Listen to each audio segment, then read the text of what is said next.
I love going to Sea Otter. Such a great environment, Fatty. The Monterey Peninsula, Laguna Seca, the racing, and of course, the expo. I only did one ride while I was there, but I was on my feet for 3 straight days. At the end of each day, I was whooped. So, I was real happy to find the Floyd's of Leadville booth at Sea Otter. They hooked me up with some recovery products that helped me bounce back each day I was at Sea Otter. Yeah, Floyd CBD balms and capsules are certainly not just for after riding the bike or doing a run. They're for really any time you feel overcooked and need some help relaxing and recovering. Sounds like that's how you were at Sea Otter. And it's the CBD, of course, that is doing the trick. Floyd's has a dose, sometimes a little, sometimes a lot in all of their products. And Hottie and I can definitely testify that it works. And I tell you, one thing that caught my eye while cruising the grounds at Sea Otter were a couple of other nutrition companies touting the use of CBD in their products. Oh, yeah. So we know this idea is catching on. But folks, stick with the original here, the company that was working with CBD before it was trendy, and that is Floyd's of Leadville. Yep, be sure to check out Floyd's of Leadville. It is our presenting sponsor at floydsofleadville.com. Use the code FATTY at checkout for a 15% discount on your first 2 orders. And thanks, Floyd's of Leadville, for sponsoring the show. 3, 2, 1.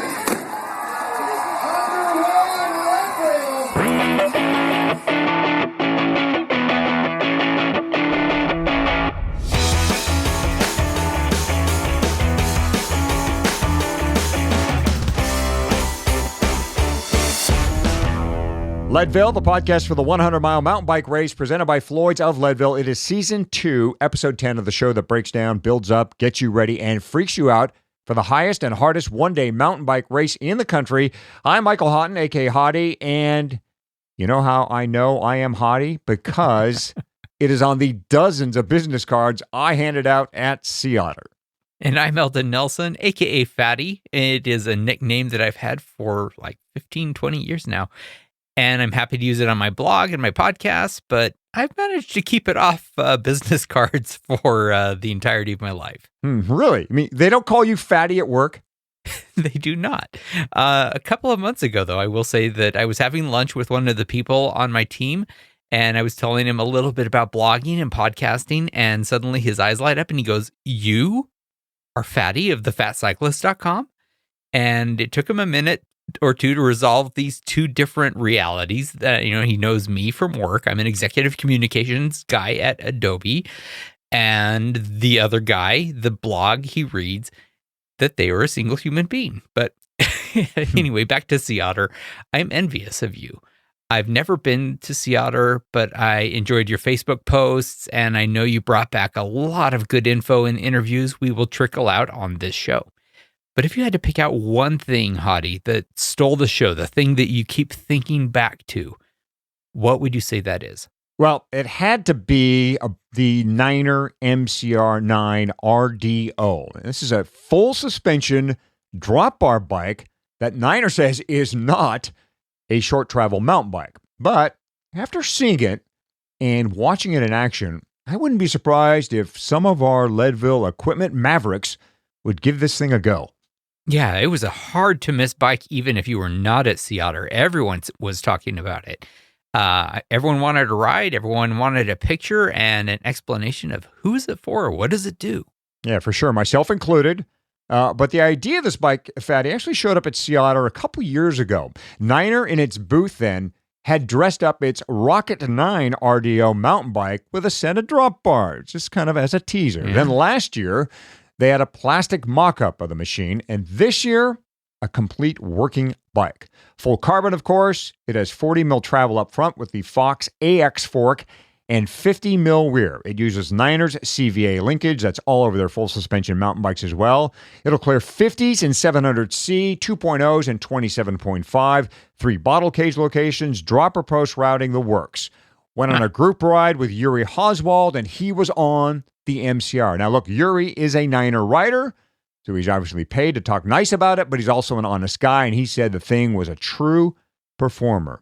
No price yet from Niner, As for weight, and that's always a big question with us cyclists, well, if Niner does what it says it wants to and keeps it lighter than the Rocket 9 RDO, that's their full suspension race mountain bike, then the MCR should come in at less than 23 pounds. Fatty, the bike will not be out in time for this year's Leadville, but we've had this discussion before. Drop bar bike at Leadville? Maybe this is the one. I would bet good money that there will be more than one of those bikes in the 2020 Leadville 100. But I got to say that, from your pictures and other media, I started visualizing this bike on the Leadville course, at least to the degree I could, and sort of just from the specs and having not seen one in real life. And, I don't think there's anything that it could not handle on the course. If drop bar riding is the main way you ride, if you're a roadie or a gravel rider, or, most of the time, this might be the best production bike you could ever own for the Leadville 100. And, emphasis on might. But I got to say, I'm a little surprised at the weight of that bike. It is, and not in a good way. My full suspension Epic weighs 23 pounds. And I'm expecting my new Epic Hardtail to weigh in at under 20 pounds, and it may be closer to 19. 3 or 4 pounds matters on the way up Columbine, and it matters even more on the way up Powerline. So I think, a lot of people are giving undue emphasis to, when they think about the course, the flattish road between the Fish Hatchery and Twin Lakes, because that's a third of the course distance-wise. A little suspension and a gravel road bike position makes sense on that part of the course.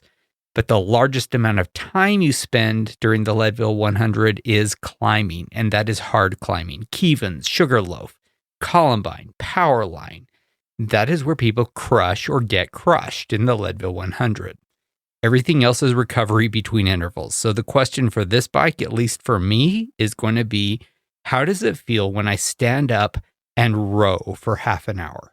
Yeah, and I think the goal of Niner here is to get it under 23 pounds, and probably under, because they know that they can't just market a full suspension gravel bike and have it weigh 24 and a half pounds. That's just not going to fly. Yeah. But one last thing with this thing, Fatty, and that is those letters, MCR. Now, we know Niner has been very creative here in the past. I have a Sir 9. It's pretty obvious there. Sir is for Steel is Real.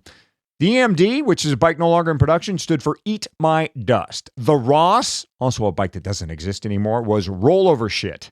Now, any guesses on MCR? Oh, we're going to have to put an explicit tag on this episode of the podcast, our first one.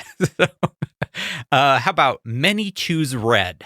An observation on popular bike and car colors. Okay. Not bad. Multi-century randonneur. How about that? Nah, because bike doesn't really fit that.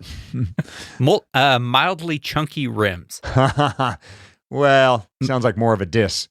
Mostly chill racer. I think that's it. That's close. That's a nice one, actually. I would say that's a number 2 here. Well, because I'm running out of ideas here. Yeah, because it's full suspension and is designed to float over the rough terrain. MCR stands for Magic Carpet Ride. Ooh, well, I hope it comes in Aladdin blue then. I have this set of stackable baskets in my garage. They hold various items related to my bad habit of collecting bike product. Each basket is like 3 feet by 2 feet and probably a foot deep. Yeah. Well, I have one of these baskets dedicated to all my reject seat bags. You need a seat bag? I've got one. No, make that 20 that are doing nothing, because once I got a Banjo Brothers seat bag, that was all she wrote. Yeah, you've got a bunch of seat bags you'd give away for free, but only to enemies. I've got a similar bin full of bike bag rejects too, and most of them are in that bin because they are just too extra, if you know what I mean. I don't want my bike bag to have a bunch of ridiculous bells and whistles and compartments and nonsense. I want a simple single zipper, a main pouch that is shaped to hold what I need to fit under my saddle, nice and neat, and I want a foolproof, simple strap for attaching the works to my saddle. And I want to be able to get to everything in that little compartment fast if I flat. It doesn't seem like a lot to ask, but like you, I have a bunch of bags that miss on one or more of those requirements. But not my Banjo Brothers bags. They hold my stuff, they hold it well, they hold it securely, and they let me get to it when I need it without a lot of fiddling. They're just bags done simply and right. And you can get 20% off your Banjo Brothers seat bag by going to banjobrothers.com/fatty-favorites. Banjo Brothers is tough, practical, and affordable. Minneapolis-based, in business since 2003, and just good guys. To get 15% off your order, go to banjobrothers.com/fatty-favorites. Hottie, we're both unapologetic bike nerds, and I think it's probably one of the things that draws us to Shimano. Right. They're famous, not just for their build quality and innovation, but for the elegance of their gear. Yeah. You're about to talk about the new XTR build you're getting ready to put on your epic hardtail, right? Well, I did get a rather sexy box from the UPS guy today, but no, I want to talk about Shimano socks for a minute. They are seriously the only socks I wear right now, on or off the bike, like ever. I got one pair of Shimano S-Fire, and it's S-PHYRE socks along with the S-Fire MTB, and another pair along with the S-Fire road shoes I got last year. And you're not going to believe this, but the socks are incredible. Socks? We're going to talk about Shimano socks here? Yeah, we are. We're going to talk about socks. You got to try these out, Hottie. For one thing, the toes made it through a whole season for me, and that is rare. That is super rare for me. I don't know why, but I tend to poke through the big toe very quickly on any bike socks. I to be honest, I think that it's bad form on my part. I clench my big toes when I climb. It's not good for me, but I do it. More importantly, these socks have just the right amount of compression to them so they stay up on your calf and they keep my feet from swelling without feeling heavy or restrictive for big, long endurance rides. And finally, there is one little touch that is so awesome for riders I think most non-cyclists would never even think about. There's a tiny, well, not tiny, there's a just right-sized extra little pad in the sock right where the top of your foot bends to join your shin. I don't even know what that part of your foot is called, but the pad is there, and it is great because it keeps the tongue of your shoe from pressing in and pinching that part of your foot over a long ride.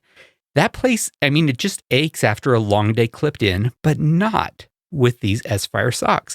That little cushion is a pretty big deal. Shimano S-Fire socks. I had no idea. I love them. I honestly, about 12 pair, and I have 3 pair each in the 4 different colors you can get them in. I now own, no lie, 2 weeks worth of Shimano S-Fire socks, and I am not making this up. All right, go to bike.shimano.com for more. We will also have a link in the show notes for this episode at leadville100podcast.com.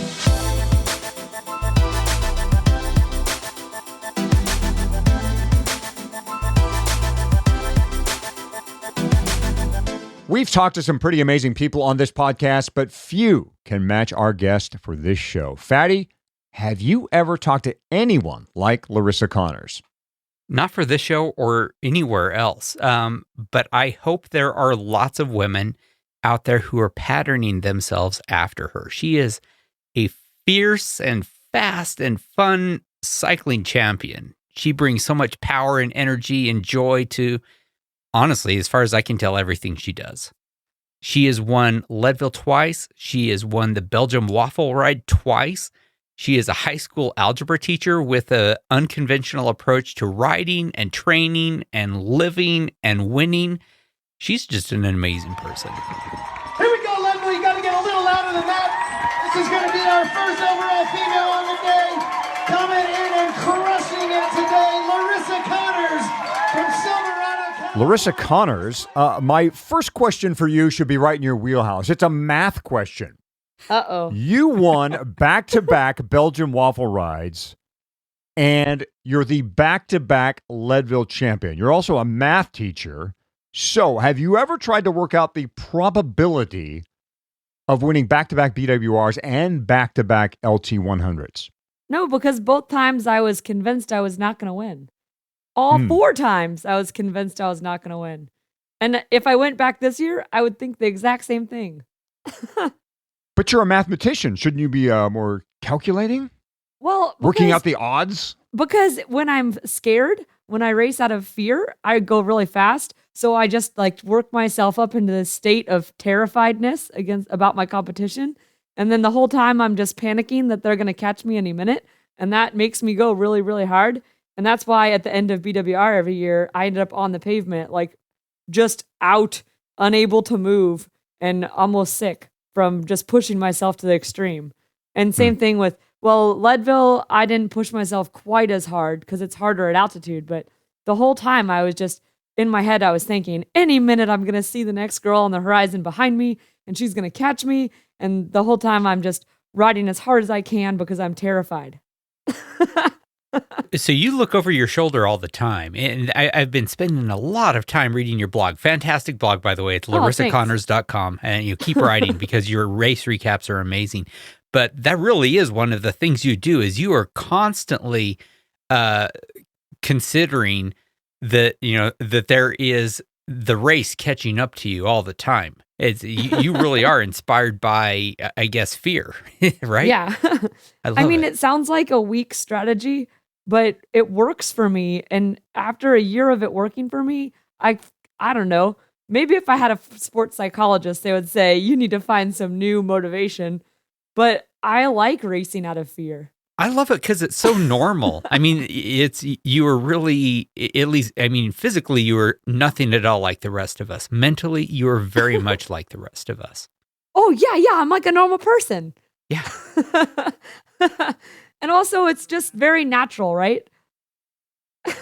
It's like a mountain lion is chasing you. When I was learning to mountain bike, when I was a high schooler in Santa Rosa, I would go ride my bike at dawn or dusk, and I'd be riding in Annandale State Park alone. And the whole time I'd be like, oh my gosh, there's a mountain lion coming. So I'd just be riding crazy hard because I was just convinced a mountain lion was behind me. That is a great training strategy. Always ride as if you were being pursued by someone who wants to kill you. Yeah, and I just replaced the mountain lion with like Allison Tetrick at BWR, and it works the same. We're going to get tons of racing tips from Larissa a little later in the show as you folks get ready for the Leadville Trail 100. You can use animals or other psychiatric ways that Larissa uses. But we want to find a little bit more about Larissa the racer. Now, you said you're from Santa Rosa originally. What are some of your first bike memories there? How did you get started in the sport? Or was it there? I had an old hybrid mountain road bike, and my sister and I would try to ride up Spring Creek Trail in Annandale State Park every day the summer that I was in 8th grade, I think. And we always had to put a foot down because there's lots of rocks and it's a long climb. And the day that I cleaned the whole thing without putting a foot down is the day that I collected all my allowance money and went and bought a real mountain bike with suspension because I thought that deemed me officially a mountain biker. How old were you? Of a mountain bike. I was probably 12 or 13. Yeah, so I was pretty young. And I did not get into the sport because of a boyfriend. My sister and I were totally into it, like as teenagers. And I rode a lot as a teenager, but then it wasn't until college I started racing. And that was because of a boyfriend, who's now my husband. Yeah, college was UC Davis. You're an Aggie. UC Davis, just outside of Sacramento. Great town and a good biking town in itself. Davis is a great place to be on a bike and ride a bike. So how are you convinced then to take your fine, upstanding education and turn it into a bike racing scene at UC Davis? Well, I got a road bike for graduation from high school, and then I was a runner. I was running marathons in high school, and I was convinced I would do that for the rest of my life. But I couldn't, once I got the road bike, I couldn't stop riding the road bike. So I would sign up for a marathon, but then I would just ride my road bike all the time, and I would never run. And then I'd go do the marathon with no training because I couldn't stop riding the bike. And so after a couple rounds of that, I decided I should probably just quit the running thing and do this bike thing. So I joined the triathlon team because that's the best team to join. And I met my now husband at a friend's graduation party, and he said, "Oh no, you can't be a triathlete. Those people are dorks. You need to be a road bike racer and a mountain bike racer." And he kind of pulled me over to the dark side. He said, "Why be kind of good at 3 sports when you could be really good at 1 sport?" And it sort of caught real fast, right? Yeah, I joined the team, the road bike team, and within 2 years was on the collegiate national champion team in 2010. So that was pretty exciting. And meanwhile, back in the study room, you were studying to be a math teacher. I always wanted to be a math teacher since I was in high school. So it's kind of sad. It doesn't seem like I had much ambition. No, you have ambition. I have a hard time connecting Larissa, the bike racer, the person we just heard who would pretend she was being chased by a lion, and math teacher, who those people seem, very calculating, obviously a word I've already used, that everything has a problem and you have a solution or a way to solve that problem. You come up with an answer. This is very calculating. Is it? Yeah. Problem. There is a mountain lion chasing me. Solution. I will ride my bike harder. And also, so I don't really know how they connected in the beginning, but I do know for the last 5 years that I've been racing, I've had a coach through Carmichael Training Systems, and my coach would give me a workout, and then I would look at my bike computer and there would be numbers on it. And I really just, I thrive on seeing those numbers and hitting the numbers that he sets for me. So I think that's super motivating. And that also to some people who are purist would seem kind of lame, like, oh, you should just ride how you feel. But to me, like seeing those numbers, that validation that like, yes, you are putting out a lot of watts, like you are legitimately fast, or just hitting the numbers on a really hard workout that I've been failing at. That is as gratifying to me as winning a bike race. So I think that the math thing really does come into play in that sense. Okay. Maybe. Now you sound like a math teacher. Yeah. And a roadie. Right. And after graduation, did you immediately go into teaching right after graduation? I did. So we moved down to Southern California because my husband got a job as an engineer at Felt, and that's his dream job. So it seemed like a no-brainer to move because I could work anywhere. And I started teaching, and there's not a lot of road bike racing down here. There's a lot of criteriums, and I don't really like crit racing. So I started doing more mountain biking. And at one point, I jumped into a race because I thought it looked fun. And then my husband didn't want kids right away. So he just kind of pushed me into going to every race possible, every local mountain bike race possible. And after a year of doing expert level races and winning, he said, you need to upgrade and I was like, well, I don't want to upgrade because then I won't win anymore. And he was like, yeah, but if you want to win, I'll buy you trophies. Like there's no glory in winning if you win every time. So I got shamed into upgrading to pro. And then I was racing professionally for a couple years while teaching math. And it was just a really fun time. So I don't know, one thing led to another, and I quit my job and raced my bike full time for a couple years, which is very strange. I don't think that's how most people do it. You love being a teacher, you love racing, and it's not like you can only do one of them in your life. That's true. Yeah. Especially because you get summer vacation when you're a teacher. Yeah. It's the best job. and I get out of work at like 3:00. I can go do my training when the sun is out. And you're married to awesome. someone who's going to give you free bike frames, I assume, that he designed, which is not a bad thing. How many people do that? Actually, the first 3 years that I raced, I wasn't on felt bikes because I asked them to sponsor me, and they're like, we don't know. We don't know. And then the third year that I was racing in the professional level, I accidentally did really well at a national level race that happened to have a helicopter filming it, and everyone was like, whoa, who is this person? What do you mean accidentally? Oh, well, because I would get like 15th place at every race, and I was traveling, like doing all the Pro XCT. So there's a series in the US of cross country races that are like an hour and a half long, and the series has an overall winner, and it's like linked with USA Cycling. So there's one in Montana and one in, Angel Fire, New Mexico, and they're all over the country. So over the summer, I would just travel and do these races for fun, but I would get like 12th to 15th place every time. for the first 2 years. And then I started getting coached by Matt Freeman. And the first race of my third season, I was fourth, and it was like Olympian, me, Olympian. And there were women from 7 different countries there. There was 50 women in the field, and this helicopter filming the whole thing.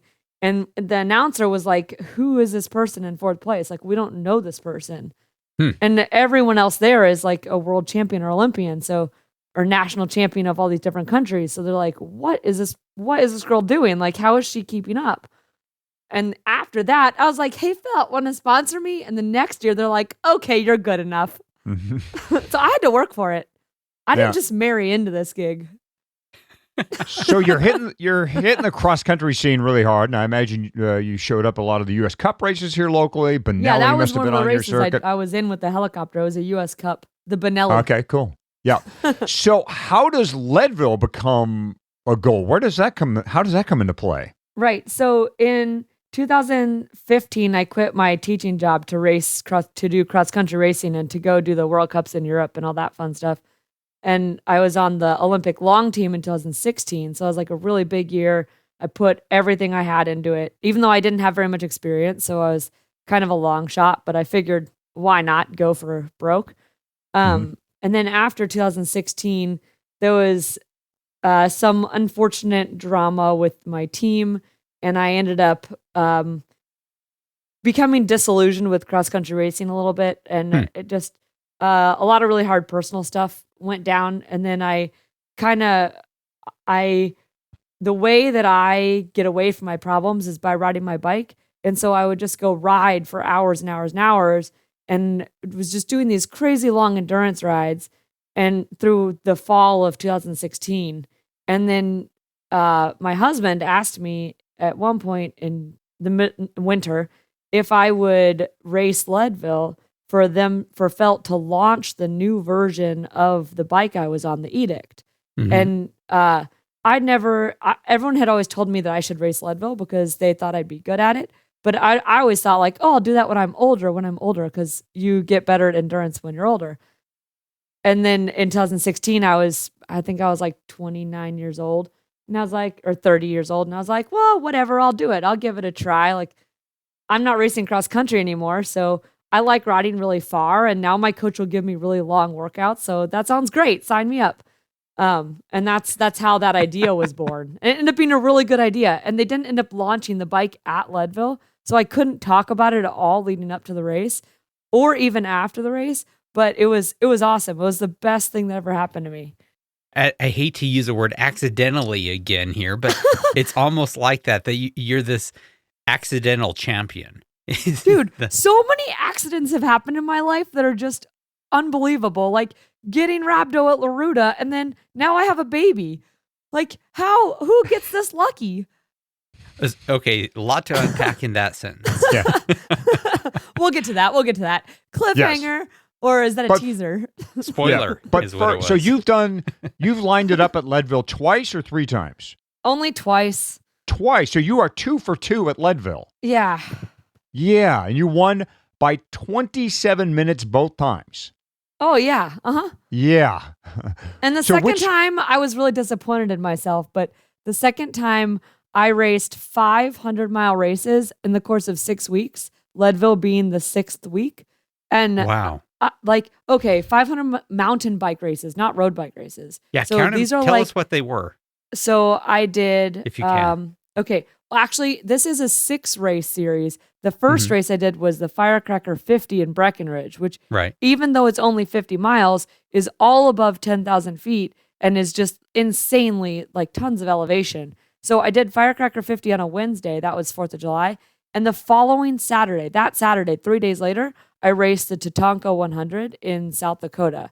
And that was by far the hardest race I've ever done. It was 103 degrees and crazy humid. Wow. And the course was just, half of it was brand new trail that just got cut. So it was just loose and rough and slow. And I stopped and cried 3 miles from the finish line, legitimately got off my bike and cried. I could have walked the rest of the way. Wow. But I thought it was a good idea to have a good cry in the forest first. So that was the first 100-miler. And then the following weekend, I was back in Breckenridge for the Breck 100. Mhm. The weekend after that, I did High Cascades 100. I took one weekend off, and then the weekend after that, I did Pierre's Hole in Alta, Wyoming, which is also at altitude. And then the weekend Right. after Pierre's Hole was Leadville. So I didn't have a rest weekend before Leadville, Oh, man. which What I were know you made my thinking? coach really nervous. Makes us all nervous. I'm nervous. Well, That's all in. I wanted to race 600-mile races in 6 weeks because I wanted to do the Telluride 100 on that rest weekend. I really wanted to do it, but my coach was like, Leadville is really important. What is wrong with you? You need to get your head in the game. Yeah. Because Yeah, I he thought was that would right, be such actually. a cool thing to do. I won all those races. So how cool would that be to do 600-mile races in 6 weeks and win them all? That is unbelievably cool. And is that what you were thinking? I think I can win 6 races, 6 endurance races in 6 weeks? Or was it just that you're really terrible at planning? What brought you to the point where you signed up for so many races so close together? Oh, I have a really big ego. Okay. It's like way too big for my own good. And I was like, I'm so good at mountain bike racing. I could win all these things. And also, how cool would that be? Like, no one's ever done this before. Well, someone's probably done it, but in a row, like weekend after weekend after weekend, maybe not. But also, I've never not won a 100-mile mountain bike race. Like every race I've entered, I've won. So Really? So maybe it's a good thing that I didn't do the Telluride because maybe then I wouldn't have won Leadville. But also, let's just be honest here. Probably my terribly big ego and desire to destroy myself to smithereens is the reason why I ended up with Rhabdo after Laruda. Because after Leadville, I took a weekend off and then I raced the Park City Point to Point, which is a 75-mile race at altitude. And then a few weeks later, I did the Grizzly 100, which is just 60 miles. It's 100K, but still pretty tough with more than 10,000 feet of climbing. So it wasn't like after Leadville, I sat on the couch and rested. I was still training and racing all the way through to Laruda. So my body by Laruda was probably like, I am over this. What is wrong with you? Yeah, but by the end of that summer of 2018, you'd won the NUI crown, the National Ultra Endurance crown. Yeah. And you get an invite. I think it was all expense paid trip to Laruta, right? I mean, Yeah, that's exactly. Another one of the crown jewels in any endurance mountain biker's list. I mean, you're know, racing and I from didn't one coast win to it. another in Costa Rica. It's an amazingly hard race. You went there in, I think it's November 2018. Tell us what happened at Laruta. Well, again, my really big ego got in the way, and everyone said on day one, you need to respect the jungle and back off a little bit and save yourself because the jungle will take everything out of you. And instead, I was like, I'm going all out. I'm going to go as fast as I can from the gun. And I just destroyed myself, rode myself into the ground. By mile 50 of the first stage, which is a 60-mile stage, by mile 50, I had heat stroke so bad I didn't know where I was. And I was legitimately convinced I was in Brazil. Why am I not at school right now? What am I doing in Brazil? Riding on the side of this road, convinced the course went a different direction than the way the volunteers were telling me to go. And then eventually I dropped out of the race, pulled over on the side of the road because I am so out of it. I don't know how I'm going to get home.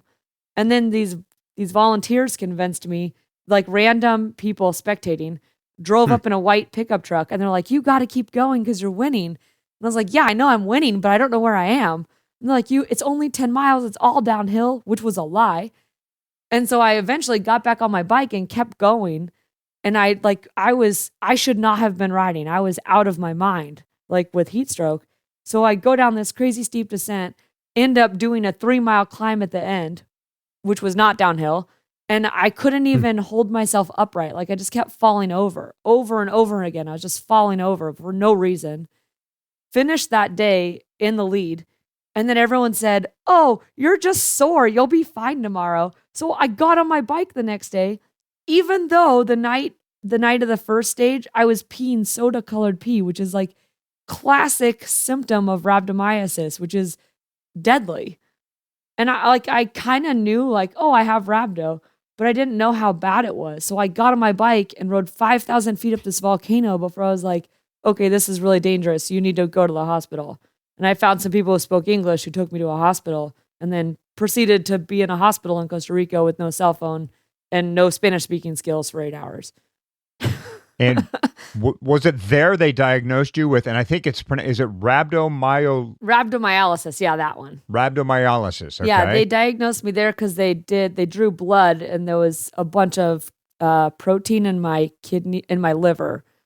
So the level of normal protein in your liver is 300, I don't know what the units are, and I was at 9,000. Wow. So a factor of 30 of where you ought to be. And so you were undergoing kidney failure. Yeah, when you get to 10,000 is the point where people usually end up having to be put on dialysis for the rest of their life. But I didn't really understand what they meant by dialysis. Like, I thought that was just like a one-time thing. So the doctors at the hospital were trying to tell me, like, you can't leave here. You have to stay here like for days because you have to get that number down. And after 8 hours, it's like, I can't be in this hospital anymore. Like, I saw a man die. And then I heard a guy get his leg cut off, like amputated with no pain meds. It was like traumatizing being in this rural hospital in a foreign language where I don't speak the language. And like only one doctor speaks English and they're not actually on duty. So they'd only come in like once every 2 hours. And I had no cell phone, so I couldn't communicate with anyone. I had a sports bra and bike shorts and bike shoes and a rain jacket. That's all I had. I didn't even have a jersey. The short version of this is you rode yourself into the ground and then got to a point where you were about to die and were by yourself and people were trying to put you back on the bike is kind of what I'm getting out of this. Well, like after the first stage of Laruta, I begged the EMT for an IV of fluid because I knew I was in a bad place. Like I sat on the stretcher in the EMT tent for 2 hours begging for an IV. And they kept telling me, no, your vitals are fine. So like eventually I like left and went and got something to eat and then changed and showered and went back to the hotel. And it, like when I was at the hotel, I was sore and we all went out to dinner. Everyone who was there with the NUE series. And they all said, oh, day 2 is easier. Day 3 is the easiest. Like you did the hardest part. You're just sore. You're just sore. So I mean, I think they all meant well, but no one was acting as the voice of reason. And okay, I might get in trouble for saying this, but you don't want to know what the kicker is in all of this? Like the part that really makes me kick myself is that down the hall from me in the hotel, Lance Armstrong was getting fluids through an IV after day 1 because he brought his own doctor. Why didn't I bring my own goddamn doctor? I could have gotten my own IV of fluids. I would have been much better off. Yeah. Sorry, Lance. Right here is about the last time I talked with Larissa. We were on the bike together at a local ride put on by Bonk Breaker, and she told me this story, and I went, well, damn, you got to come on the Leadville podcast and tell this story. You're the 2-time Leadville champ. Because, I preceded this by asking her, hey, you going back to Leadville? And she went, no, you dummy. I had this bad thing happen to me at Laruta where my kidneys nearly failed because my muscles were breaking down at a high rate. But you know what's funny is when I told you that, I thought that I didn't know I was pregnant at the time, but I was 10 weeks pregnant on that ride. Right. And I didn't know that. So I thought like my body's not recovering and I'm broken and I'm not recovering. So I won't be able to race Leadville. But in fact, I had recovered from the rhabdo, but then I got pregnant. And so my body was not feeling great because I was making a uterus. So on that Tranquilo ride, I was really tired the whole time. But it wasn't because of the rhabdo, which is really funny. Yeah. So, yeah, you were still attributing not feeling great to a different reason. And so clearly now you are pregnant. And so congratulations for one thing. And when's the baby due? It's due 2 weeks after Leadville, which cool. leaves the question so you are in racing play. in Should I 2019. race? Exactly. Fantastic. Should I race Leadville? Lining up in the corral for 2 and and also Belgian waffle ride. I'm in the phase of pregnancy where you have all the extra red blood cells. This is the baby doping phase. Huh? You'll be in the pregnancy corral.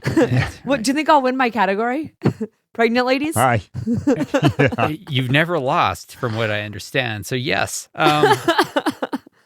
So in all seriousness, of course, you won't be racing this year, but No. I am curious if you have plans for plans beyond pregnancy, and of course everything is subject to change for you as well as for everyone else.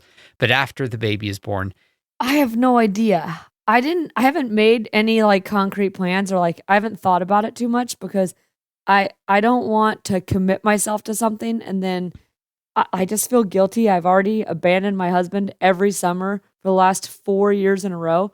I like take the Sprinter van that we own and drive off into the Midwest and just race my bike and live in the van. And he stays at home in blazing hot Southern California, going to work every day, like the regular grind, while I'm off having amazing adventures at altitude where the weather is pleasant. And then I keep sending him pictures of like, oh my God, look at this place that I rode my bike today. So I've already done that to him for 5 years in a row. I feel like if I like pop out a baby and then hand it over and be like, here you go, I'm going to go race my bike, I might end up a single mother. that might be the breaking point. So I haven't made any like set plans, but baby doping has always been in my 10-year plan. We're going to get right back to our talk with Larissa Connors, the two-time Leadville champ, in just a minute. But first, we'd like to thank Bonk Breaker for making this interview happen. Larissa is a Bonk Breaker athlete, and I met her during a ride put on by the bar company Bonk Breaker. Yeah, and of course, Bonk Breaker is one of the nutrition products you get when you sign up and can order from the feed. I think everyone knows by now about my love, perhaps irrational love, for the salted caramel Bonk Breaker bar. I think I've eaten it before every race I've done in the last 3 years. But I love pretty much everything that comes out of my box from the feed. The gels from Goo, the drink mix from Martin, everything in there. It's a really great mix for riding and recovery. By the way, Fatty, at Sea Otter, my good friend at Bonk Breaker, Greg Liebert, was handing out bars. I shoved a caramel macchiato in my mouth. I don't know, man. I think salted caramel has some competition here. That's a flavor I haven't tried yet. I am looking forward to giving that one a shot. It's worth noting our podcast listeners can get a great price on a pack curated for Leadville racers containing a Bonk Breaker bar, among other products Hottie and I are big fans of. Go to thefeed.com/Leadville for our Leadville pack. Be sure to use the code Leadville15 for a 15% discount. You can also use that Leadville15 code for buying any amount of Morton at a 15% discount. A lot of folks have been using that, and we appreciate you doing that. I'll be using that product again during all of the races I've got coming this year, and there are a lot of them. Again, it's thefeed.com/Leadville, and use the Leadville15 code at checkout. And now let's go to Sea Otter by the magic of digital recorder and check in with our friends at Envy. Well, we're back with Jake Pantone of Envy Composites, getting caught up on yet another product that I've been using personally, Jake, and that is the Envy seat post. Myself, I'm on the zero offset. You make an offset post too. And specifically, we're going to focus in on the clamping, which is great for mountain bikers because it's going to hold your seat in place. But before I do that, tell me about the post itself. I mean, it's carbon, and anything else special about the carbon itself? A seat post is one of those components on the bike that you really just want to forget about. And so that was really one of the design goals. You want the seat post to be something that just works all the time and that you're never worried about having any saddle slippage or the seat post slipping. You don't want it to be so stiff or whatever that it's causing you discomfort potentially. And so we took, like all the components, we really looked at, how do we improve a ride experience with this product. And with the seat post, it's 100% carbon laminate. We really focused in on the ride quality aspect of it. So tapering the laminate, meaning the thickness of the seat post itself, or the tube's thicknesses in areas where we can allow it to flex and be more compliant. We take all those things into consideration, but really the crown jewel of the seat post is really the clamp design. Tell me how the 2-bolt clamp works, why it works, and if there's any good tips you have about getting the saddle on your first try. What this clamp has is it has 2 wedges that basically compress, and as you compress the bolts, there's 2 of them. Like you said, it's a twin bolt design. The wedges drive the lower cradle up into the upper cradle, and that's what creates the tension. And our goal was to reduce moving parts and eliminate the possibility for slippage. So as soon as you get it dialed, it's kind of like a set it and forget it type of situation. But the initial setup can take a little more time maybe than others, but really I think watching the video will really help, and it will make installation and initial setup no more challenging than any other seat post anybody's ever used. So, all right, for a better look at the Envy post, of course, it's Envy, that's ENVE.com. And Jake, thanks again for being on the Leadville podcast. Thank you. Fatty, I'm telling you, that Envy post is well thought out. Okay, let's get back to Larissa Connors, the back-to-back winner of the Leadville Trail 100. So the defending champ has 2 good reasons not to be at the Leadville Trail 100 this year. Rhabdo, which we're just learning about now, or learning its definition at least, and of course, pregnancy. So again, congratulations to Larissa on the pregnancy, not the rhabdo, but the pregnancy. But so Larissa, again, since you're not going to be there, let's use some of your knowledge real quick then for the benefit of our listeners. How about some Leadville tips for our folks? First of all, when somebody just walks up to you and goes, Larissa, I'm doing the Leadville Trail 100. What do I do? What's the first thing that comes out of your mouth? Oh my God, you need to do a 100-mile race beforehand, because there's so many good 100-mile races in the U.S. that are harder than Leadville. So if you do a real hard one, Leadville feels like a breeze and it's fun. Okay. Like, remember that Tatanka I was talking about that made me cry? Uh-huh. Go do that race, because then Leadville's going to be so much fun. It's like the weighted bat theory, like swing the weighted bat, like hitters do in baseball. They swing something heavier, and then when the real thing comes, when they put the actual bat in their hand, it feels lighter. It's easier. I mean, you don't have to do like the most painful, terrible race out there, but I really do think that what helped me a lot is that I did a couple 100-mile, both years I did multiple 100-mile races before Leadville. The first year I think I did 4, and they're more spaced out, but I did 4 100-mile races and then Leadville. And the second year I did 5, and it must have been 3 in Leadville, then 4 in Leadville. But the Breck 100 is a great 100-mile race. There's a 60-mile option. It's at altitude, so it would help you figure out like what am I going to eat? How am I going to drink? What is my hydration need at that altitude for that distance? Because just if you don't ever practice that and you just go and show up on the day of the race and you're at altitude and you've never raced 100 miles on a mountain bike before, that's what makes it hard for people, I think. And if you've done stuff leading up to Leadville, then Leadville is actually not a hard race. It has a lot of flat and a lot of pavement in it, which makes it like the physiological demand less than a race like the Breck 100. But then also like knowing, okay, I have to drink this much per hour and I need to eat this much per hour.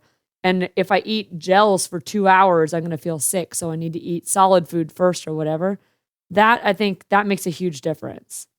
Yeah, you don't want to come to Leadville and experience things for the first time. Exactly. I think that's such a fantastic point. I want to ask you a little bit about your gear, because in another interview you've done, you had talked about being in the corral and looking around and noticing that you were the only person in the Gold Corral wearing a hydration pack. Yep.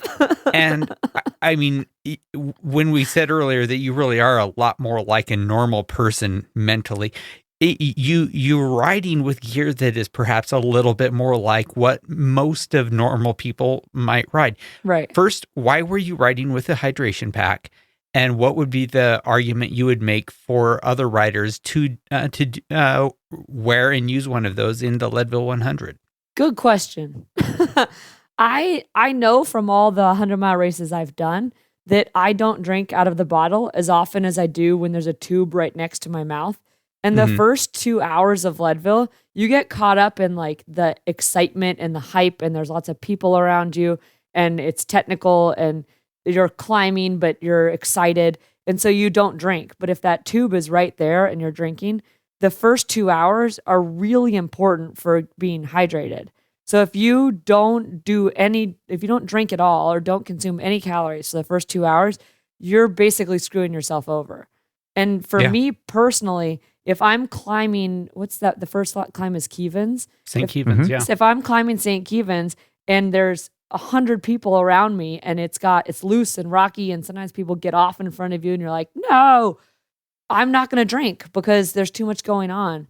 And if that Camelback tube is right there, I'm sticking it in my mouth and drinking, and taking all those little sips over the first hour or 2 hours is going to help me out so much later on in the race, especially when I get to Columbine.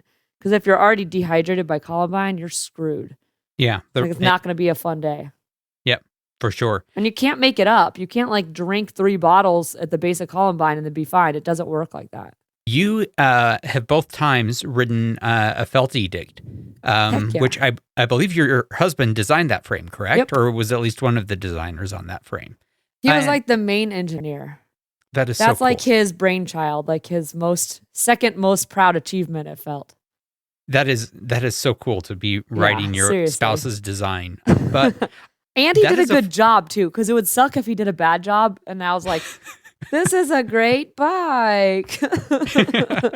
But you've won on it twice. I really do love it. On your husband's frame. That is so great. And everyone else rides a hardtail, but that bike is full suspension. I'm carrying around a little extra weight, but it's still, because when it came out the first year in 17, it was the lightest and stiffest cross-country bike on the market. So he actually tested all the other frames that you can buy, and that edict was the lightest and stiffest.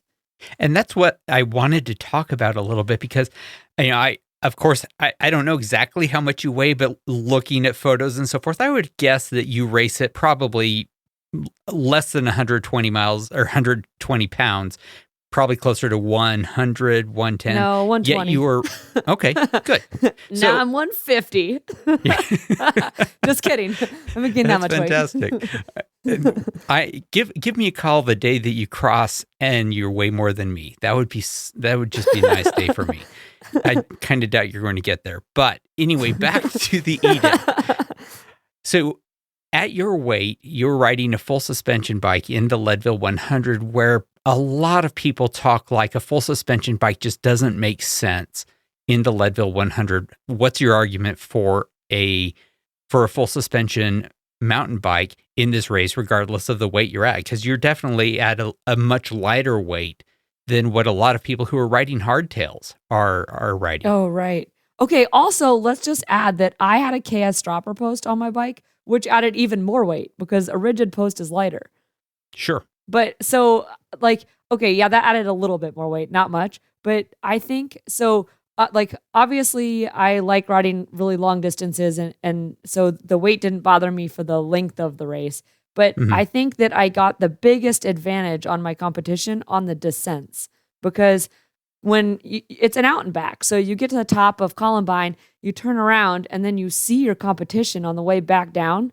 And both years I saw the competition, they were already at the top of the goat trail part of Columbine. Like they were at the part where it kind of flattens out.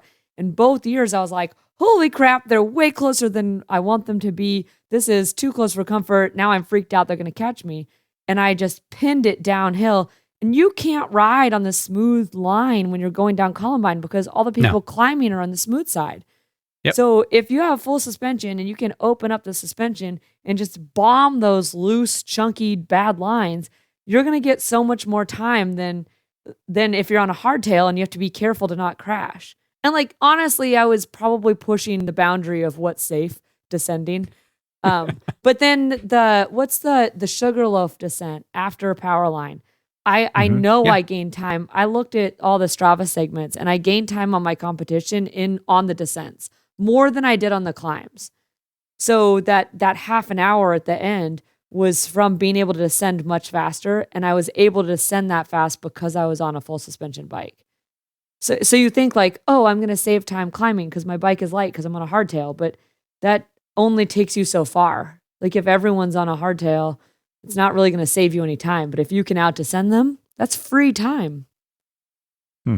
So as far as race strategy, psychologically speaking, Larissa, do you use that I'm being chased by a mountain lion strategy, or is it more calculating than that? Do you do splits and kind of time things out? How do you do it? No, this is another terribly amateur move that if I had a psychologist, they would tell me I need to get my head out of my ass. But basically, every race I've done in the last 2 years, I just go out full gas, 100%, way too hard.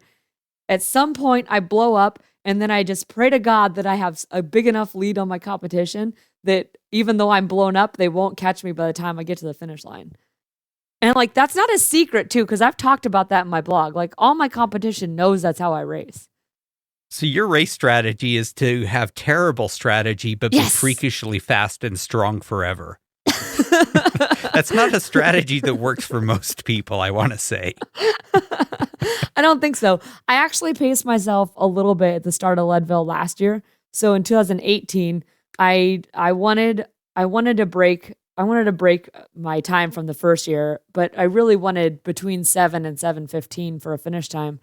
And I think the cumulative fatigue from the season kind of did me in. So I didn't, and also, you know how it's a very strategic race. So I was coming across, like, we got to the fish hatchery and I was with a really good group of guys, a big group. And from there all the way until Twin Lakes, that group was together and they weren't moving quite as fast as I wanted them to be. But I didn't want to be on the front of that group because that would be burning matches that I couldn't afford to use. And I couldn't tell them to go faster because I'm using them as a draft. Right.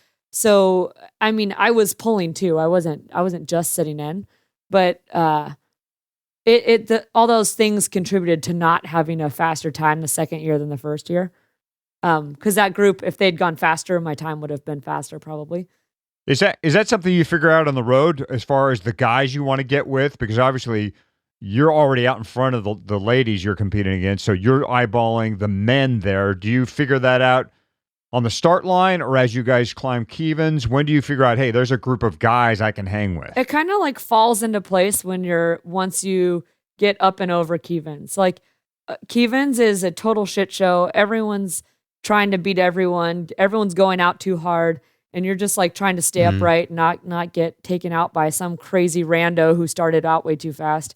And then by the top of Kevins, it's kind of shaken out. Like that's a long enough climb that you're with people who are of the same physical ability as you. So like that ends up being your group.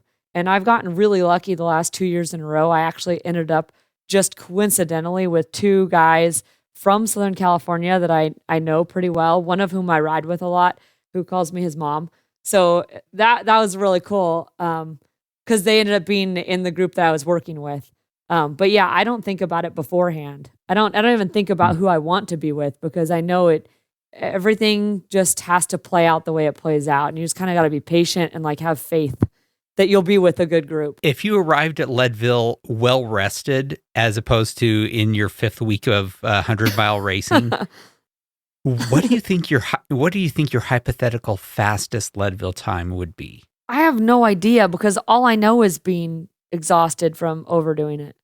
That is what works for you. It awesome. Might not be what works for me. Like I might be really fast if I wasn't exhausted, but I like love racing my bike so much that the idea of skipping something in order to be well rested, that's just too hard for me to bear. Like I understand, can't. And I actually love that philosophy that you race because you love racing. I love suffering. What better reason could there be?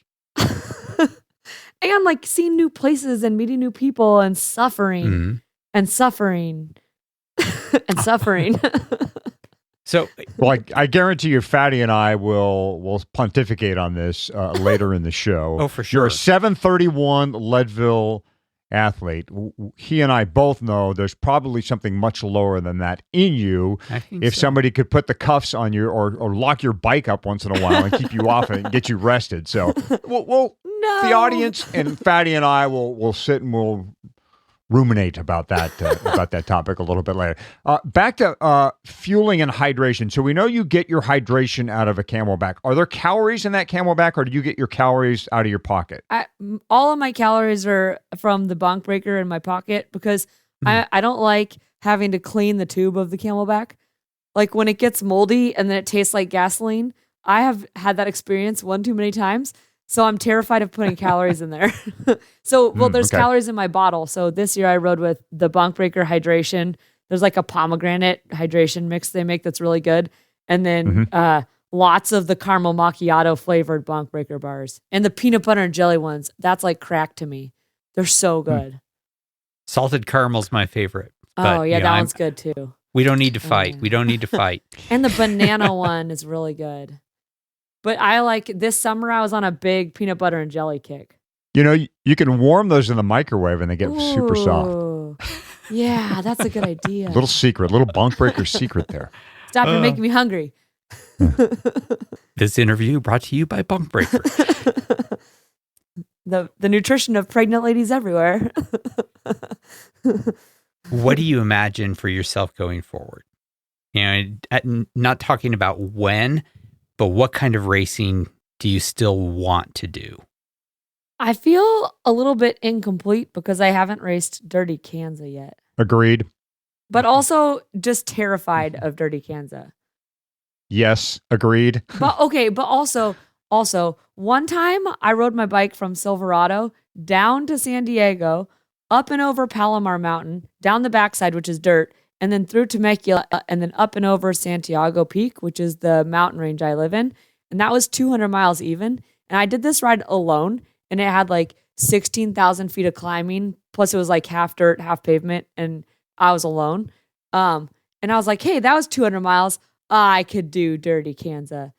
So maybe 200 miles is my next accomplishment. I love hearing that. I am expecting to see some amazing things from you on that course. Oh yeah, and then last Christmas break, I rode my bike home from San Francisco to LA by myself in 2 days. So after that, I was like, yes, Dirty Kansas. I could do that. I like just being on my bike all day. Anyone else would be like, okay, I'm bored now. But I'm like, okay, let's keep going. Okay, only 100 miles left to go. All right, that's not enough. I'm sad it's almost over. You just don't get tired of riding, do you? I really like it a lot. It comes through. It's the It best. definitely comes through. Especially when you're in like nature. And Kansas in nature, isn't it? Kind of? Yeah. It's not like Leadville, but maybe I need to go back and I need to finish. I don't know if I'll ever go back to La Ruta because I was pretty traumatized by that whole experience. And also, I am very disappointed I did not finish my season with that. Like, what I really wanted was to bring that home for my coach. And because it would have meant a lot to him to have had an athlete win that race. And the fact that I had failed at even finishing it really, like, that kind of broke my heart. But it's maybe. And that really was kind of my question is you seem like someone who would feel like there is an unfinished business aspect with La Ruta. Yeah. But it sounds And like Kansas you are unfinished kind business. of two minds. Yeah. Well, I don't know. Yeah, I feel like there's unfinished business, but at the same time, like it seems like it a almost lot. killed you. Yeah. Yeah. Yeah. And I know all I have to do is just not run every time I had to jump off my bike in the mud. Like there's this clay mud when you're in the quote unquote jungle section, it's like I don't remember how long, maybe a 10-mile section where you're just hiking and hiking and hiking with your bike. And you're hiking in deep, thick clay mud and crossing rivers, and you'll get back on and pedal for 10 minutes and then you'll be back off hiking. And instead of walking all of that, like instead of conserving energy, I was just pinning it running. Like I wasn't walking because I was like, well, I have to win. So I have to go fast, and going fast means running. And I even like trained, I did all this hike-a-biking. Well, there's a lot of hike-a-biking in Southern California. So I was like, I'm ready for this. I do all this hike-a-biking. I've been running. So I don't know. It just seems a little overwhelming, the whole prospect of going back and having to face all of those feelings and emotions and the pain again. Because that was a different kind of pain. It was like a illness pain, not a suffering, not a good suffering. And almost dying pain. Yeah. Yeah, it's pretty terrible. And just the emotions of it. Like one day, everyone's yelling, Fuerte, Fuerte, Championa at you, and everyone thinks you're a god. And the next day you're alone in a hospital where you don't speak the language and no one gives any fucks about the fact that you were winning La Ruta the day before. And you're alone and you have no cell phone. So you can't even communicate with like the people who care about you. Like I can't describe how hard that was mentally. And like, that the race is going on and you're in this hospital and everyone else is like out finishing this race and you were supposed to win, but you're in this hospital. You are doing a terrible job of promoting this race. I do not want to do this race now. It's like really hard. It's really hard. It is. Also, Cape Epic, that sounds fun. And Swiss Epic. That stage racing thing. I haven't really done much of the stage racing thing. How about Breck Epic? I mean, you like Breckenridge. I like Breck Epic, but it's always so close to Leadville. And if I had to choose, I would always choose Leadville. That sort of seems like your bag. They're never on the same day. Yeah. Well, but like... It's in your wheelhouse, isn't it? Yeah. Well, that weave one them year, in it was like with each other. Leadville was the day before Breck Epic started. I was actually signed up to do Breck Epic that year, but there was drama around that too, so it's all good. Everything happens for a reason. No, I think that's why look, Larissa, this has been a great conversation because I think what we've learned is that you don't have to be this crazy, untouchable athlete to win what is arguably the greatest one-day mountain bike race in the country. You just have to be a psycho. math teacher. You get to be a little psycho, and a math teacher from Orange County can line up with the best in the world and win the Leadville Trail 100. And that's what's cool about twice, in fact. That's what's so cool about your story. Yeah, I work and stuff. It's kind of like Larissa, cheating, though, when you don't work in the summer. It has been such a pleasure talking with you. Oh, it's been fun being on your podcast. She was fun, Fatty, and inspirational. Yeah. But a word of warning about her approach to getting ready for the LT100. Yeah. Running out and riding a bunch of 100-milers as prep right before the Leadville 100 may not be the kind of advice that you have heard on this show before. So just remember, Larissa is a corner case. She is special, and that level of riding can lead to disaster too. She's pure raw energy, and that has clearly worked for her for now.